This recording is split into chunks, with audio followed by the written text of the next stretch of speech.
Thousands of protesters took to the streets in various parts of the country to remember the more than 60 Kenyans who were killed in Gen Z-led anti-government protests last year. Among the many issues raised by protesters include compensation for those who were killed in last year's protests and the government to stop abductions and the murder of its critics. As Dalmas Sakali reports, instead of the government listening to this plea, it resorted to underhand tactics to try suppress their demands. Well, here are some of those tactics. This razor wire blocking the entrance to Parliament Road seemingly is the newest tactic being deployed by President William Ruto's administration to deal with protesters in a bid to avoid scenes like those witnessed last year when protesters stormed Parliament buildings. This new tactic is in addition to tear gas, live ammunition, rubber bullets and water cannons used to confront citizens in the past. In addition, roads entering and leaving the city witnessed up to 5 roadblocks, with public vehicles being prevented from entering and leaving the city.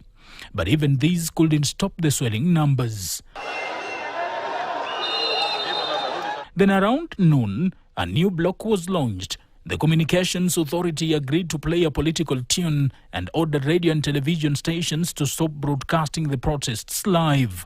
And after the stations ignored the illegal order, what followed was the shutdown of KTN, NTV and K24 from the airwaves in an attempt to leave the country in the dark as killings and looting went on. Their threats have actually been actualized and we have been switched off from mainstream, but you can catch us live from YouTube. In doing all this, the government demonstrated a gross disregard for the law by violating Article 1 of the Constitution, which gives all supreme powers to the citizens. In the third part of this article, the people's sovereign power is delegated to the departments of government, which include the National Assembly and the county assemblies, meaning that the Parliament building and the State House are public property. Katiba Institute has filed a case in court accusing Inspector General of Police Douglas Kanja of ordering placement of barricades and police checkpoints to prevent citizens from entering and leaving the city centre. In the case, the Katiba Institute is citing Article 37 of the Constitution, which guarantees Kenyans the right to assemble and protest, accusing the police department of imposing the restrictions without prior notice to Kenyans.